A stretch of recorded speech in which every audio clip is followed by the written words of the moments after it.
Still here. Yon. We are the Brodies PH. With Jack and Abe. Kamusta kayo, everybody? Okay naman. Ako yung sumagot. Not you, but kamusta kayo, everybody? How's your January? It's January, ano na ba ngayon? 27. Hanggang 37 ng January, kapit lang guys. Ang haba ng January, oo. Alam mo kung bakit? Kasi gumagapang yung mga tao sa pera. Yes. Sweldo. Pero sweldo weekend na. This weekend. So, actually. ayan. Congratulations, nakarating kayo sa sweldo weekend. Oo. We are still your community and your barkada in a podcast form. Yes. And again, hindi natin nasabi na to, no, na hindi kami expert sa mga topic na pinag-uusapan. Pero we just wanna bring it up, di ba? Yeah. Put it on the table. Kasi minsan di yan natidiscuss sa barkada. Gusto niyo ba kami maging barkada? Parang masaya naman kami kabarkada. Oo nga. Lalo na ako. I'm just fun. Just here. I'm here, you know. Yeah. Anyway, so we'll be back. We have mga things to cover. I think you already read the title for today's episode. So we'll be back after this wrap. Pakisabayan. Yo, mic check para sa podcast na madali lang pakinggan. Pwede kaming white noise while you're washing the pinggan. Jump rope, biking, jogging, or driving sa daan. Willing kaming sumama sa inyo kahit saan. The Brodies, hindi ka nag-iisa. Okay, we're back. Okay. That's right. Thank you for tuning in. If naipasa lang sa inyo to, thank you very much for tuning in. Bigyan nyo kami ng mga siguro 10 minutes of your time and we'll make sure that it's all worth it. Kakanta ko. 10 minutes kasi parang sa dulo, parang barkada ko lang pala ito. Tapos matatapos nyo na. Oo. Ayan. Inaantok ako. Sorry. Galing Di pa ako gym. nagkape. Galing akong gym. You know, gym zing. Anyway, Adrian, nakita mo ba yung tao na si Alex Houghton? Honnold. Parang ganon. Honnold. Nag-climbing. Nag-climb ng Taipei 101. Yes. Grabe, no? For a moment, kasi parang tinapos niya yata ng 90 minutes eh. Ang bilis pala. 90 minutes. Sobrang 1.5 hour. So, mabilis yun, pero nakakapagod. Oo, kasi isang ganun lang ako, hingal na ako. Correct. Umakit nga lang ako sa second floor ng stairs. Diba? Ilang taon ba yun? Hindi ko alam. Pero grabe yung katawan niya, yung abs niya, yung arms niya and all. Tapos I think at one point, he's toying with our emotions. Yung, nakita mo ba yung no hands? Grabe yun! Parang, yung malapit na siya dun sa sa dulo. Yung ginanon niya lang yung paa, tapos kumuha ng powder. Ano ba yung yun? Bat man. pose. Parang ganun. Oo, parang ganun. Parang pampakapit. Pampakapit yun sa mga buntes. Joke lang. Hindi, parang hindi ka mag-slip, no? Or hindi ka masaktan ng kamay mo. Saka yung feeling ko yung kasi meron kang barrier. Tapos yung madulas kasi pagbasa, syempre pagod na yung kamay niya, daming nilabas. Tama. And can you just imagine if nakabitaw siya? What a tragedy. Everyone's watching. Kasi ni-Netflix pa nila and all. Anyway, good thing. Sana last mo na yan, Kasi may, natatandaan mo ba before you may, nagpa-parkour? Yung, grabe yun. Nalaglag talaga siya. Ang hirap nun. Hindi naman siya parang Mario Brothers na may magre-respond ka after mong malaglag. Saka, naiinis ako na hindi ko nalang binabasa. So talagang aminado ko, hindi ko talaga alam. Pero nawiwirdohan lang ako dun sa $500,000 lang yung binayad sa kanya. Iniisip ko, ang laki nun eh. Pero, ano ba dapat? Parang, ang babayad sa kanya? Kung magkano? Kasi magkano yun? Parang more than 25 million pesos.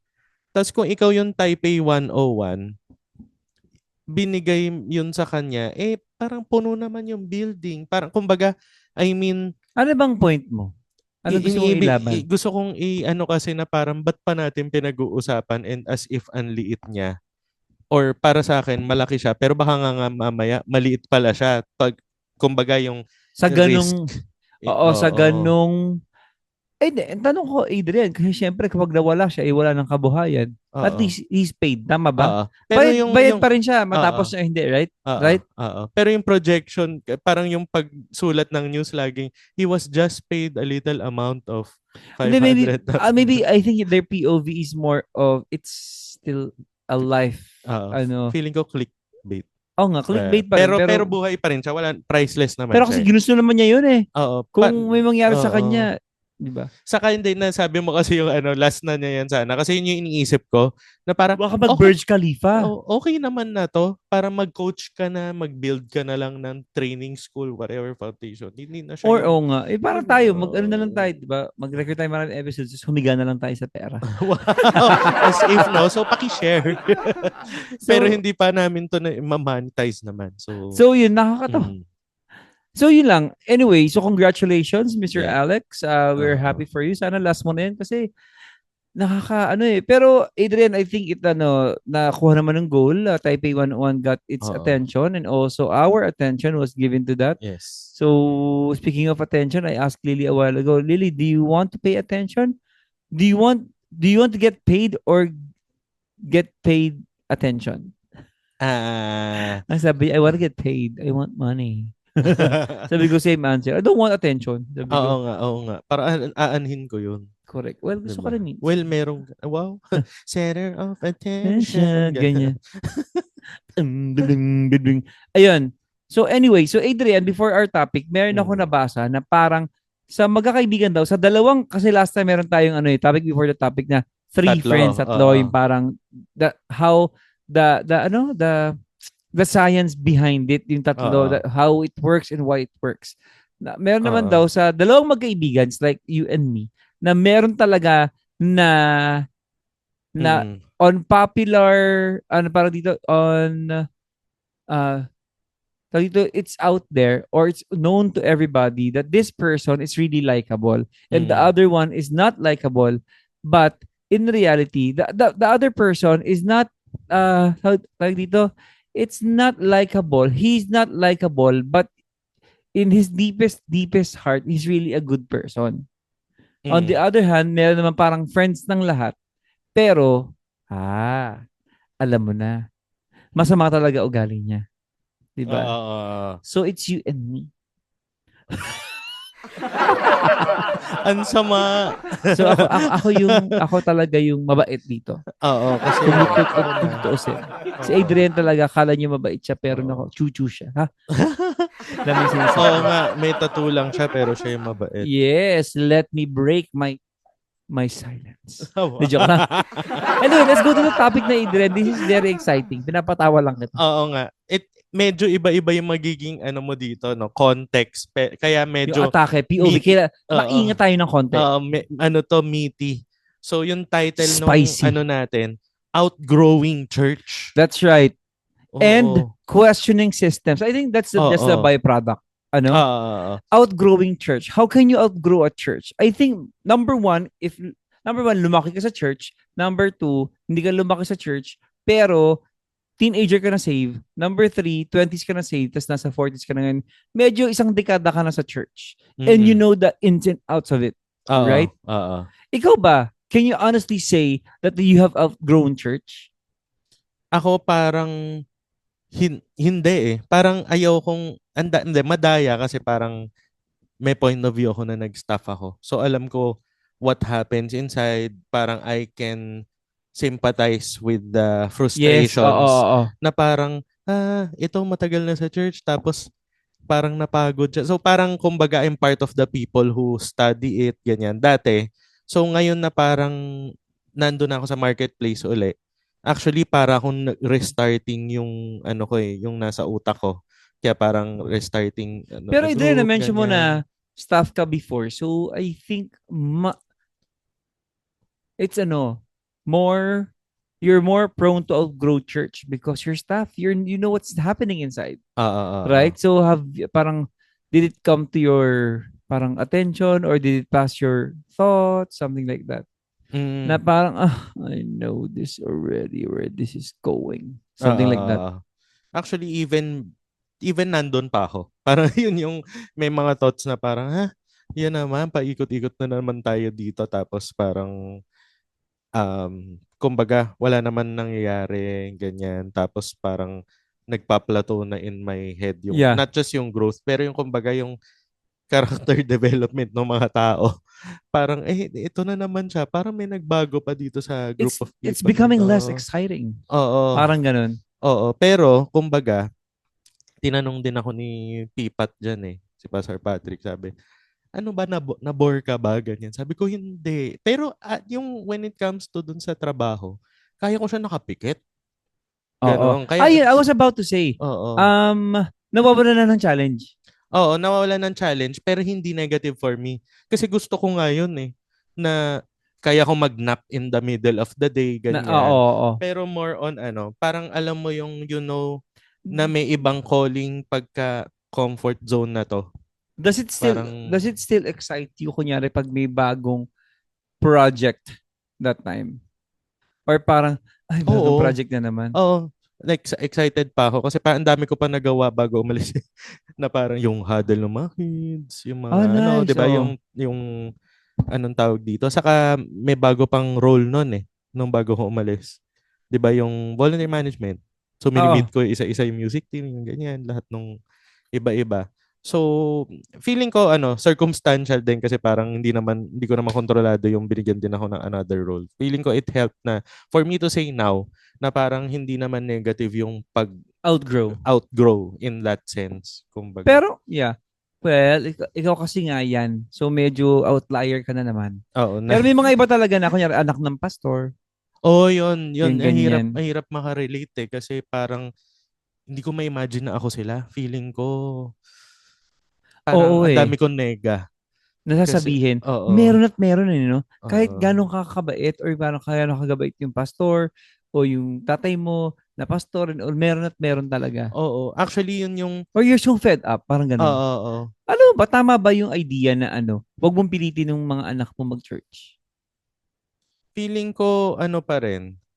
Depende sa pagbenta mo saka yung... Kasi bro, sa akin for me, parang preventive na ma-outgrow nila yung church. Di wag mong pilitin. Wag mong pilitin, oo. Oo, di ba? I mean, kung sinabing ayaw, parang, ayaw. sige, I'll respect that. Ganyan. Pero, alam mo naman what I will always believe in.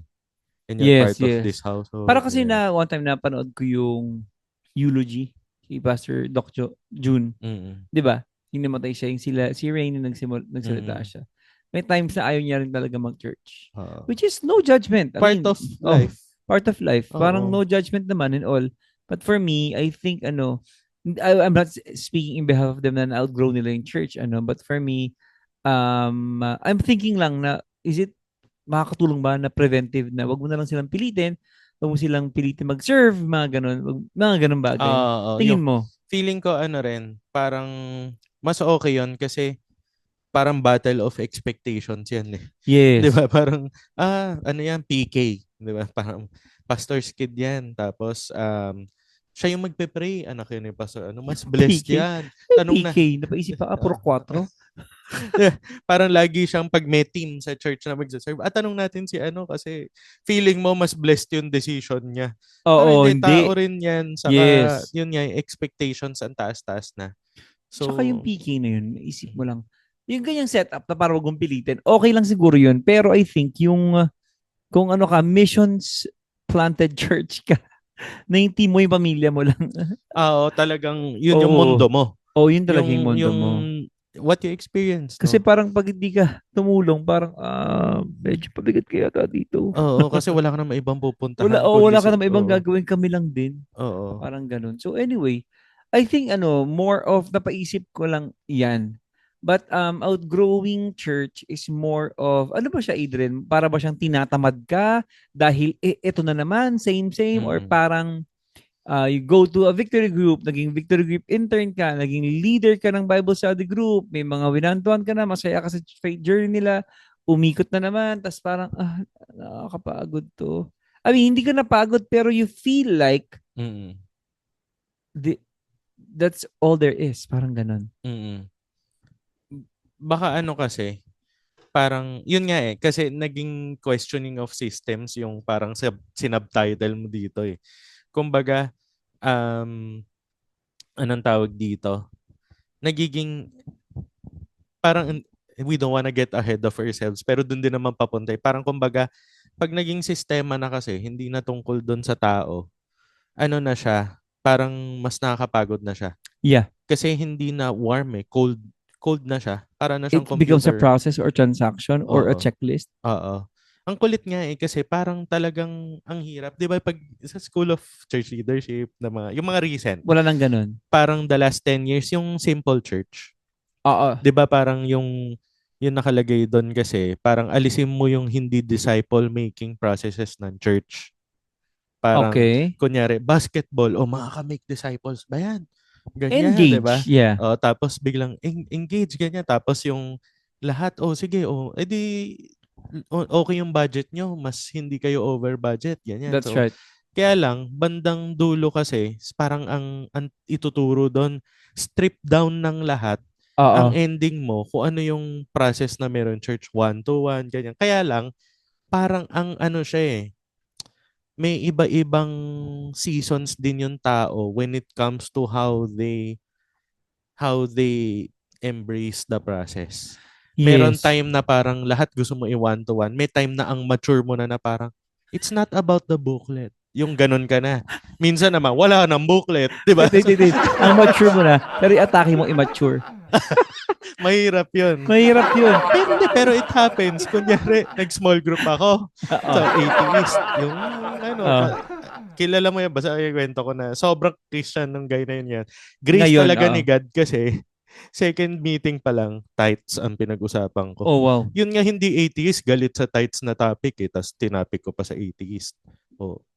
Grace talaga ni God. Ibig sabihin, hindi mag-a-adjust yung, kung na-outgrow mo na ang church, hindi mo ma-outgrow ang salita ni God. Yes. Saka Diba? yung grace ni God. At saka yung grace ni God. For me, ito lang sa akin kasi Adrian, I think we have so much, I think one of the indications that you have outgrown yung church is, ito lang, personal observation. Ang dami mo nang kina-question, even people, you question people. Bakit wala si ganito? Gets mo ako? Yung bakit hindi ganito? Bakit ano nangyayari? May judgment na, parang naging tao na.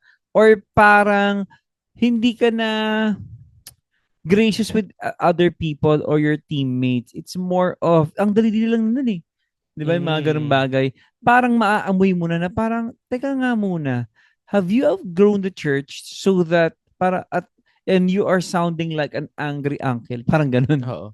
Ano yun Parang ito yung may gets mo, no? Yung one-liner. Nox! One-liner. Parang one-liner in my thought is a question na parang, if you think parang kumbaga, and you're actually using the term outgrowing church, parang if you think you have outgrown the church, do you think you're bigger than the church? Ay, my gosh. Ang ganda naman ng tanong mo, Adrian. Ang bewang mo, 48. Talagang you're bigger. You're bigger than the church, the whole church. Because you are a family. Huh? Wow. Yeah. Ang ganda nun kasi I think, ito lang din sa akin, kung nagko-question ka na ng sistema, maybe Victory, CCF, MGC, New Life, Hope, or JIL is not for you. Not anymore. Time to move on to a smaller one. But don't do it in social media. Yung parang because ganito, blah, blah, blah. Yung parang talagang really taunting. Because the Bible is really serious and also very, straightforward na parang fight for unity. Parang every effort na to meet and also to promote unity. Parang ganon. For me, kung na-outgrow mo na yung church and you have started questioning the system, which is I'm not against, kasi minsan kami naman also we're rocking the boat a little bit. Saka gawa ng tao rin yung system. Yung system, gawa ng tao. You can ask, diba? Plainly ask, and then help me understand, and also how they put this, Adrian, yung parang gusto ko lang makita rin yung context. Pwede niyo bang ipaliwanag sa amin? Now, kung ay paliwanag ng leader yung context and maganda naman yung motibo niya, edi sundin mo lang. Pero kung naghahanap ka ng leader na i-explain sa yung context at hindi in-explain ng leader mo ngayon, tapos ayaw mo, I think it's leadership preference. Gets mo? Bigla kang na-offend, bigla kang ayaw mo na-outgrow ko na yung church, maybe this church is not for me anymore because because yung tinuturo, mababaw, yung mga ganun bagay. Ah, Pero sa totoo lang, meron ka lang preference na iba. And oo. I think this season, if the door is always open naman, you can Mm. always go. Oo. Instead of you being the poison to the system. Also, Oo. systems are there, ginawa ng ginawa ng tao yan, pero I'm sure pinag-isipan din yan. I Mm. always tell that to myself na sometimes, may mga butas to mga sistema na to and all that. Pero I think, every system has a loophole. Kung lilipat man ako ng ibang church, meron pa rin eh. Di ba? Mm. So, ano ba yung, I trust God that my leaders hear from Him. Mm. Yun lang. Oo. Masasabi ko lang din na no, kasi may point of view ko ng naging staff ako. Ay, Parang lalo na for mega churches, parang don't dismiss agad na parang, systems, ganyan, ang pangit. Guys, parang people who are not paid multinational salaries but are expected to produce MNC, multinational company Japanese. type of systems. Yes. So parang medyo siya, hindi naman maawa pera-pera naman kayo, lang, ha? pero kumbaga parang let's be gentle. Parang Oo. ganon. Please be careful with my heart. Oo. And anong tawag dito? Hindi naman din parang kumbaga sinasabi kong, di itaas yung sweldo, okay na. Hindi rin, parang It's not like kumbaga, that. Parang tao rin sila. No, Parang, what you're trying to say, Adrian, is more of hindi to basta-basta mga tao. Oo. Nag-iisip to at kaya oo. nila mag-build ng company na maging well-oiled at mag-produce ng maraming pera at maraming sistema at maraming kita. But they chose to be here in church and serve the Lord and to set up systems. Oo. That's their calling. Oo. So I think to question that is, again, okay lang. But I think you put it in a more clarify things, not to question. How can we Oo. help you serve better? Kasi actually, they are actually, kumbaga, yung fivefold ministry yan na parang equipping the saints, 'di ba, to do the works of service. Na actually, tayo yun yung mga hindi full-time, mga lay people are actually the ones designed by God Oo. for our season, kung nag-full-time ka man or hindi. Pero kung most of us hindi na uli mag-full-time or hindi mag-full-time, kumbaga, tayo talaga yung mag-make disciples. Tayo yun lahat eh. So, kumbaga, kung meron kang parang suggestion, just let them know kasi nag-shift talaga yung church. It's an organization. Yes. It's an organism. Gumagalaw. Oo. So, I think maganda yung sinabi mo rin kanina na parang, I think if you have outgrown the church, if you think that, maybe you have to really ask yourself, am I bigger than the church? Or I think so. Or I think so. Parang ganun. Oo. So, for me lang, yung question ko, can you really outgrow a church? Ako baka system lang. Parang yung church kasi it's an invention of God. It's the body of Christ eh. Parang always go back to the reason na kung bakit ka nasa church kasi it's the community, it's the temple of God, each one of us. Yes. Kaya pag kunyari lilipat ka church, make sure na parang you're still connected to at least one person. Oo. 'Di ba? Parang yung nasa small group ko, Youth on Fire na save. Matagal Kilala mo na. yan, lagi kong nagkita kayo dito dati, yung matangkad. So, ngayon, Youth on Fire yon, tapos nawala siya kay Lord. Nag-share nga siya ng testimony nung isang araw. Nung nag-dinner kami, parang grabe what happened to his life. And then right now, talagang araw-araw siya talaga pray ganyan and everything. Pero sabi niya, hindi naman sa parang outgrow nga yata yung ginamit niya. Hindi ko naman na-outgrow eh. Parang I can never outgrow church. It is just me. Parang masyado akong nalalakihan, baliktad. I think the church grew so much that ako mere I feel so small. being parang pag-attend ko, parang hindi ko kilala yung mga tao. I think Adrian, tapos sabi niya, I really love, etong tuwing nagkikita tayo, sa small group tayo, we dinner, talk about God.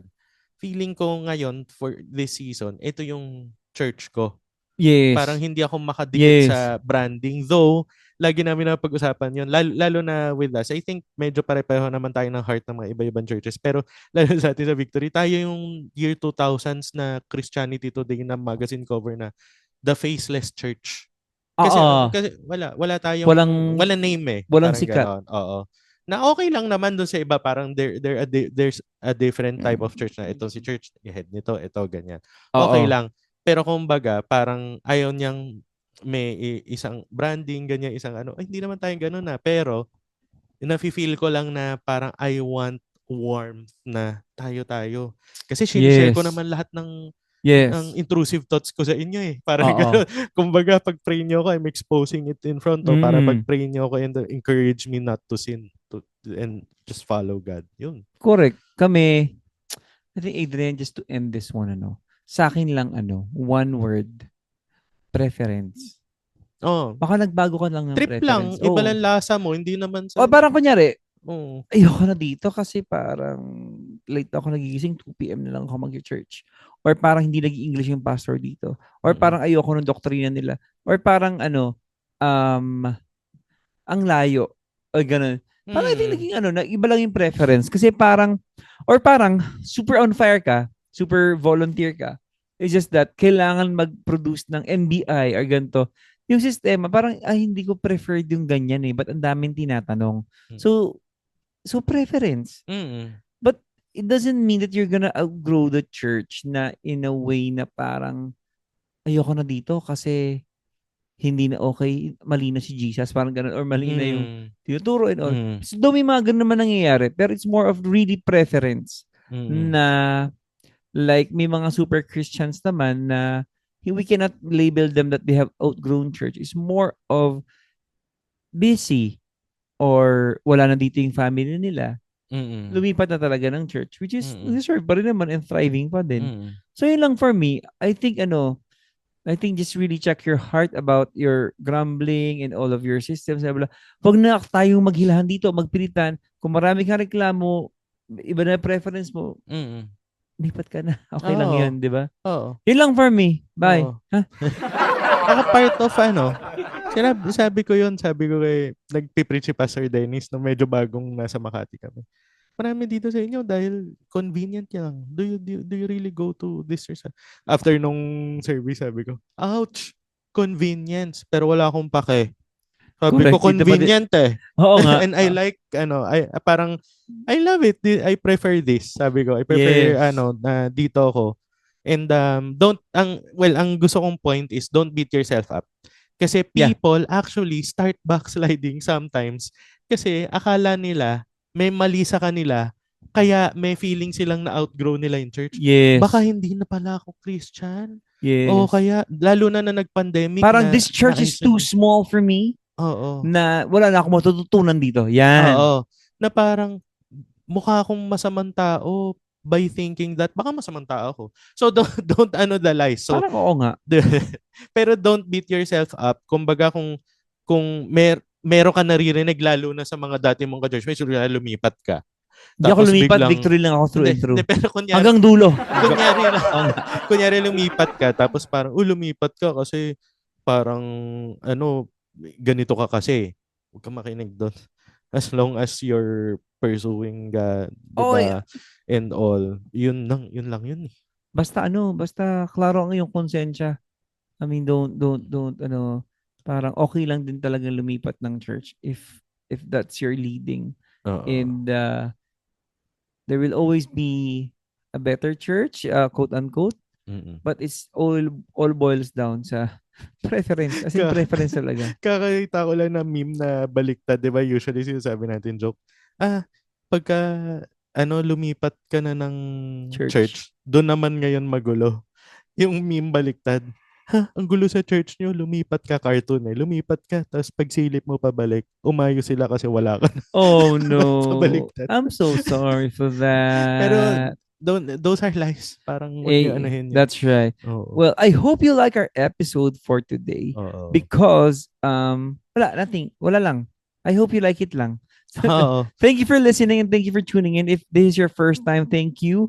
And please subscribe and please share And email us at thebrodies.ph@gmail.com. And ayun, parang email nyo kami, parang ano bang okay na church? Ito yung season ko ngayon. yes. What are the churches around your neighborhood? Oo, 'di ba? Parang nga, pwede namin sagutin 'yan. Mari-research namin for you. And kumbaga, kunyari, basta we can recommend. Tapos That's hindi right. naman laging victory yung sagot namin. That's right. Paano Ayun. Victory Paranaque? Hindi. Joke lang. Anyway, thank you guys. Bye. Bye-bye.